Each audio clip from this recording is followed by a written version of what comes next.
authorize the fire marshal to enforce prohibitions against on-street parking on any street that's not designed for on-street parking,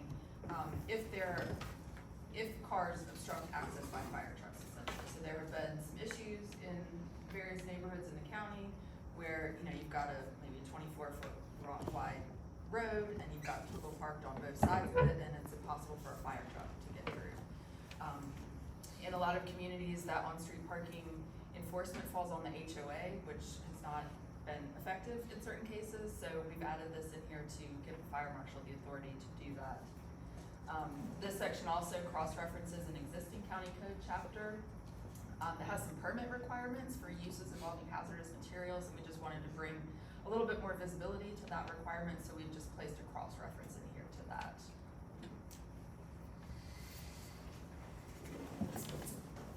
And with that, I'm going to turn it over to Jeff to go through the landscaping section.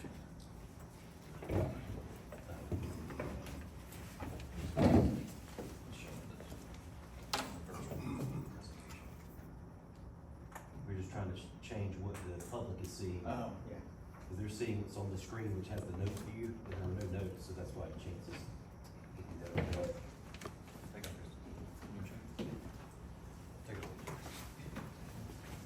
Hi, everybody. Jeff Freed from Clarion Associates. Our offices actually are in Southern Village, so just north of the county line. And I live in Chapel Hill. I'm a member of the Chapel Hill Planning Commission, so I know what it's like to have consultants speak, so thank you for your patience. Landscaping and screening is section 4.4. The current zoning ordinance has some older landscaping standards.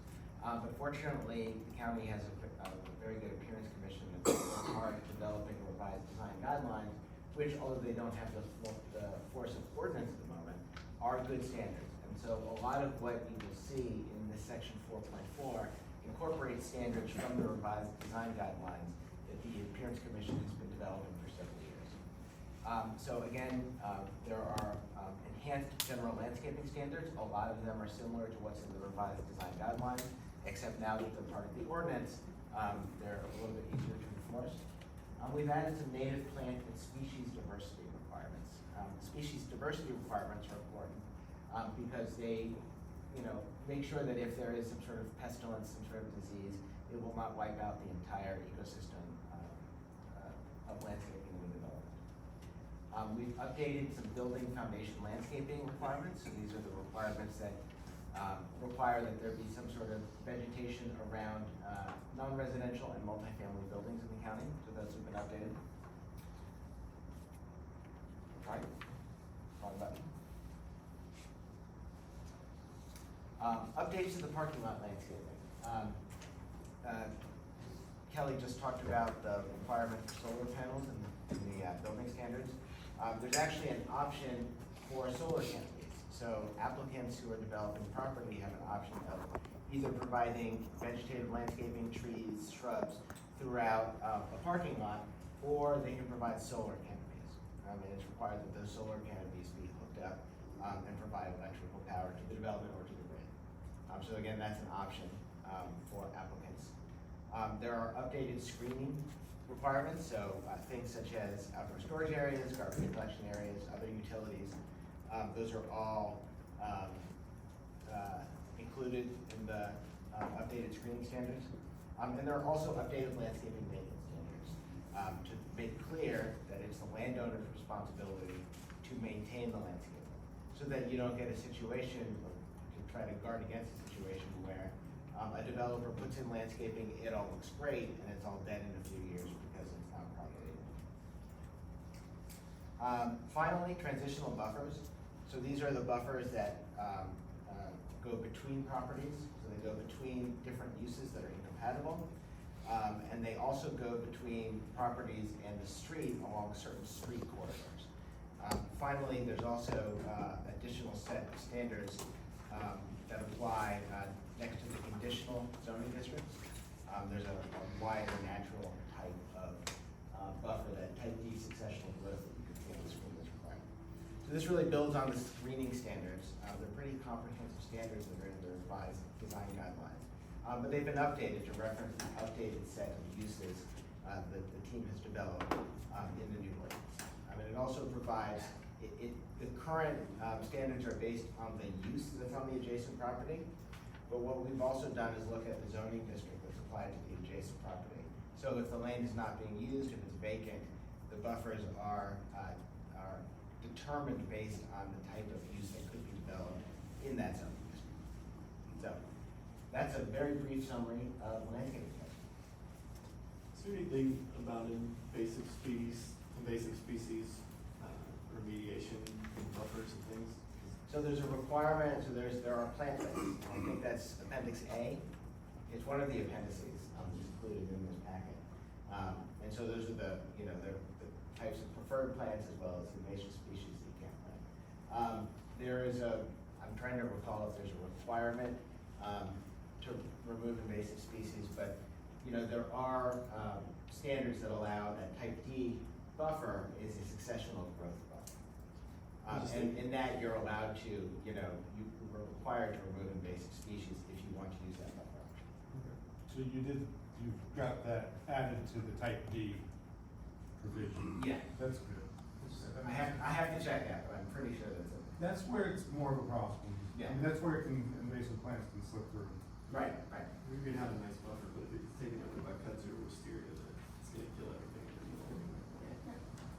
Yeah, I just want to verify, the plant list, is this, the plant list, the approved plant list, these are native plants we've provided in there, we're providing a native plant list that can be used, we're not giving them alternatives, we're just saying, use native, that's what we're using, here's the list of native plants that you can use. So it's not, there are native plants, and in parts of the ordinance, there were requirements that a certain percentage of plants used for particular types of landscaping are native, but it is not a 100% native requirement.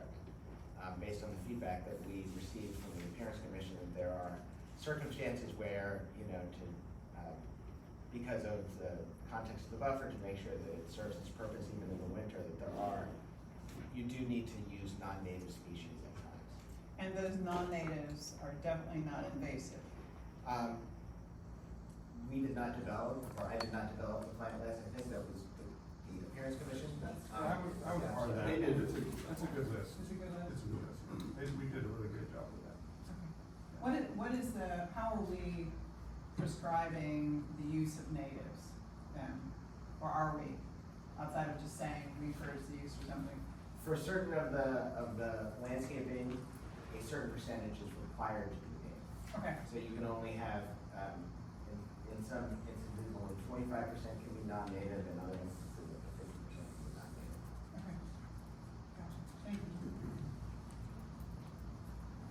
Okay, I'm gonna move on to lighting, turn it back over to you.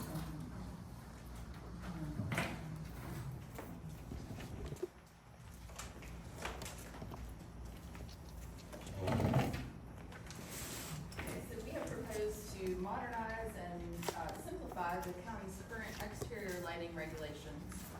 We've adjusted the applicability a little bit, so these standards apply to commercial, office, institutional, and industrial developments, multifamily with 5 or more dwelling units, so that's, again, single buildings or apartment complexes. There are also special standards for vehicular canopies and outdoor display areas. We've introduced lighting zones, which is a best practice. These are groups of similar zoning districts that regulate the amount of lighting and off-site impacts, and I'll show you those zones on the next page, or the next slide. We've also proposed to regulate lighting levels using the Energy Conservation Code, which is a component of the North Carolina Building Code, so it's something that people already have to comply with. And it's, they're lighting power allowances, but effectively it's a lumens per acre per site limit on, so it helps prevent overlighting. And one of the advantages of using that is that it's updated every few years. As LED lighting has become more pervasive and has become more energy efficient, when the building code or the energy conservation code is revised, they usually tweak those numbers down, so it's lower wattage. We've also proposed to regulate off-site impacts using bug ratings, and I'll talk about that in a couple of slides as well. We've regulated, lighting color, so this is, you know, the lighting spectrum, you have sort of the warmer amber lights, and then you get the brighter white and almost blue lights, so what we've proposed is keeping it on the warmer end of the spectrum. We've also proposed to remove the current exemption for street lighting. So right now, street lighting is not subject to the county's lighting ordinance. But what we've proposed is to not require street lights, but where they are provided, they have to be fully shielded and they have to comply with that lighting color standard. So here are the lighting zones we've proposed. Lighting zone 1, so this is low levels of ambient lighting, so these are your more rural areas and agricultural areas. Most of the zoning districts fall into lighting zone 2, which is moderate levels of lighting, so these are, you know, suburban areas, shopping centers, that sort of thing. And then lighting zone 3 is sort of the most intensive, and here we've just assigned the heavy industrial district to that. This also correlates to the Energy Conservation Code. All of those power allowances, the lighting limits in the Energy Conservation Code are tied to lighting zones. So what we've done is sort of tweak those and make them Chatham specific. And then bug ratings are new. Y'all may have heard the old terminology like full cutoff lighting and things like that. Well, this is sort of an evolution of that that is more effective at regulating or limiting the off-site impacts of lighting. So light trespass onto adjacent property, uplight, which contributes to sky glow, and then glare, which can come off the front or the back of the light. Most new luminaires have a bug rating that's assigned by the manufacturer, so this is really easy to verify during site plan review. Doesn't require staff to go out in the field with a light meter, it doesn't require a photometric plan, and it eliminates the need to regulate foot candles at the lot line. So this also, these bug ratings are tied to lighting zones as well. So you're in like lighting zone 1, for example, with low ambient lighting, you have lower levels of backlight, for example, that could go behind the light. Any questions there before we go to the next topic? Going back to that last section of that, lighting zones, that LZ1, so we're saying like commercial farming, like poultry houses, would have to have low ambient lighting? Correct. That could be a problem. Got any exemptions? Yes. That's gonna fly. We have, Bonafide farming. Bonafide farming uses are exempt. Okay. They're So, all right, exempt, so- by state statute, so. So we're just talking about an area that's zoned ag, not necessarily actually. Correct, we can regulate, like this wouldn't apply to chicken house. Great. As long as they get their number, uniform number. They don't even, I mean, we wouldn't even need that for chicken house, we would exempt it just by the fact it's a chicken house. Excellent, thank you. Yep.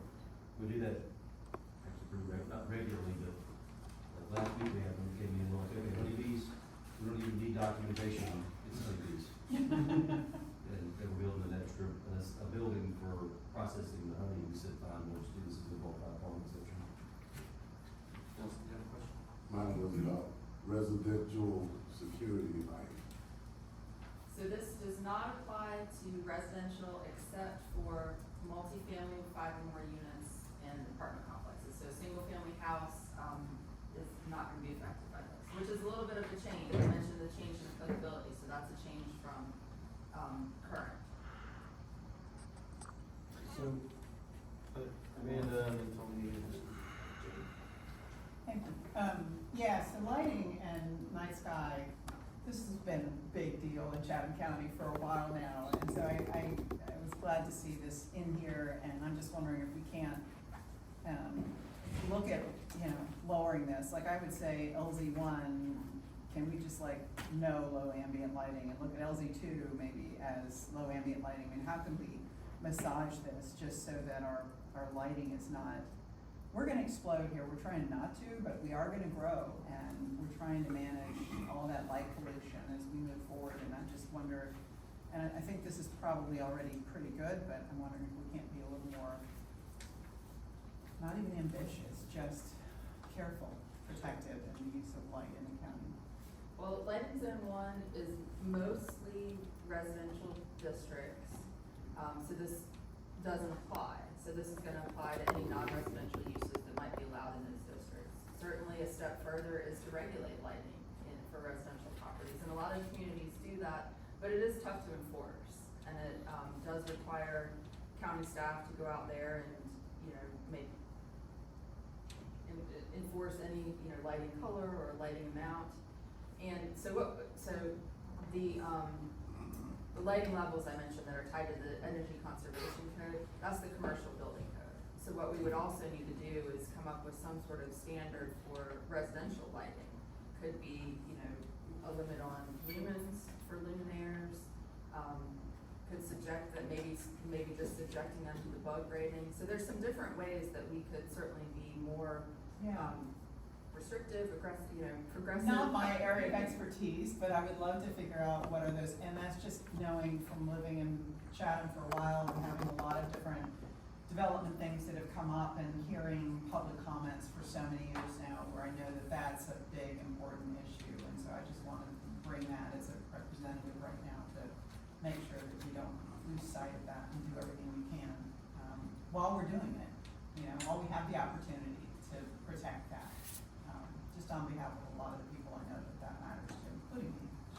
Yeah, that's definitely a big policy decision to subject residential to it. Although I don't know what standards apply now to residential, single-family homes, and if that's something that y'all would. It's, there's some standards for wall packs, and from the administration on the front end, we don't do plan reviews on residential houses, so there is zero review of somebody's house plans when they submit them for building inspections. We've been regulating like outdoor lighting for many decades. I think in the probably the past 5 years, we've gotten 3 complaints about residential lighting, and in all 3 of those, there was an underlying dispute between the neighbors. The exterior light was a secondary issue. And we just had one of them, and the person that was being complained, the person whose home that was under the complaint, and Doreen went out in the middle of the night, took photos, it was a little floodlight. The harassment, I'm calling it harassment, got so bad, they are selling their house. They just had it. And it's just over 2 little floodlights. Well, I know Or that put a little wall when patch Shannon in. Park was going in, for Yeah. example, oh my gosh, this was while the master plan was being reviewed before it was accepted. There were hundreds of people that came out, and many of them spoke about, the light pollution that was gonna happen as a result of that. We can't impact that, but, just being cognizant of that, I'm wondering if there's anything more we could do to, prevent this. I know there's different kinds of lights, there's all kinds of things that are out there. I know they're out there, I just don't know anything about them, so. Question? Yeah, I'm most concerned about street lighting.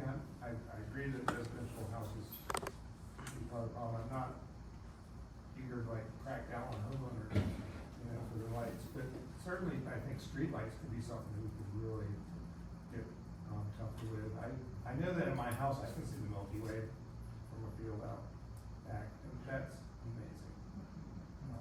And I'd like to say that. And I've heard at meetings, where the public chime up, they like that too, that they want them to stay rural and have that, so I'm all for that. If we can do something to keep streetlights out of, I'm not sure what the LZ, how that plays out on the map. I mean, I can imagine areas of the county, rural roads where I don't want to see a lot of streetlights going in, because the neighbors who live there don't deserve that. Yeah, I think just 2 clarifiers. So one that we were just talking about with lighting residential, is it, I guess it's just me getting to know the county regulations around this, but to what extent are single family and low density residential controlled by our zoning rules around this kind of thing? If there were lighting standards imposed, would that be kind of unique to lighting, or is that in keeping with how other building decisions are made for residential areas? So I'm trying to find out to what extent we impose standards on building in low density or single family residential areas. Would lighting be unique in that, or would it be in kind of a larger body So there's statutory limitations on zoning regulations, the applicability of zoning regulations. It was to 1 and 2 family dwellings, it now goes up to 3 and 4 family dwellings, so we can't get into we can't do reviews of the exterior of like the materials, finishes. The lighting issue is one that we talked to the county attorney, and he did say probably the way the statute is set up that we could regulate exterior lighting, but other aspects of that, we don't. I think we're pretty much prohibited from the decisions about what somebody's house looks like outside of that historic, not national register, but locally designated historic district. And then there's like, I mean, parking applies, but there's not there's not landscaping requirements. Buffers aren't buffers might be required on the perimeter of an entire subdivision, but not for individual houses. So I think to your point, Yeah. lighting is fairly unique, would be fairly unique, yeah. That makes sense. And then just the second clarifier, when we're talking about, street lighting and other, public lighting like that, does that apply to currently existing streetlights, or is it just any new things installed or any updates made when we're talking about these new buck standards and things like that? I believe, let's see the applicability, so this will be new development or new or replacement light fixtures on existing developed property. Thank you. Jason, does DOT have any jurisdiction over any of these lighting concerns? Is there any lighting requirements for any of the roads, would any of that? It would only be on, like interstates where they are installing the lighting. Other than that, they don't, like with our subdivisions where the lighting Right. goes in, it's just another utility that's being installed. I was thinking more along like any of the commercial roads or anything like that, it's not really a problem. It's never come up on any of the roads that I'm in Chatham that I'm aware of. Okay, Cause I mean, we work with DOT weekly, and they've never brought up lighting, like some issue with our standards. Shelley asked one of the questions that I was gonna ask, so thank you for that, but the comment, I guess Jason, brought the antithesis of this by explaining that example, but I do think we need to have something about nuisance lighting in residential areas for just extreme cases. Like if we do get someone who wants to put spotlights on the corner of their house and shine it into their name, we have to have some kind of mechanism to, I don't know how we build that objectively that we can enforce it, but Would it can get really annoying as a neighbor. And the light, does it have provisions for like area lighting, like the pole lights? Versus Oh, the ones that lighting? people like rent from the power company? Yeah. No, so that wouldn't, So that's not included. I wonder if that might be something that, because usually Yeah. those are put in by the power company and they actually, they comply with our regulations, which now I think the industry standards pretty much shifted to where utility companies are installing the fully shielded with the LED light down lighting. Yeah, I'm not sure if there's something for like extreme, like yes, we were saying, somebody puts up the halogen light Yeah. and They just wanna be hateful, and Right. we have no way to. Yeah. it's not a big deal. we did add, and I think it was a result of some input from the subcommittee, under the applicability, we've said this does not regulate lighting on the interior of a building except to prohibit it from becoming a nuisance, and then we've defined what that means later on, so we could do the same for residential. And then maybe as Jason suggested, we could, cause the lights that people will essentially rent from the power company to put on their property, they're street lights. And so we could clarify that the street lighting standards, I mean, hopefully we never get any calls about it, but. Yeah, hopefully that's not. a good idea, while we've got the chance to put some on. It's good to have that even if we're not proactively regulating, to have that kind of reflexive, regulation in place. Proposal does include a prohibition on nuisance lighting, 454C, lighting that creates excessive glare or light trespass. So I don't know if we need some objective standards tied to that with how bright it has to be before we can. It just says nuisance lighting, it doesn't have any quantitative.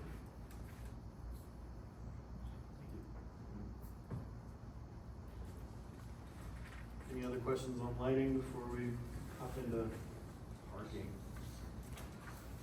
It looks like we lost our Zoom link, so we can't get that reestablished pretty quickly, we'll just have to abandon that part of it. But we'll still have a presentation here. We're doing the audio recording anyway, right? to try and get it up and running if anybody was listening in.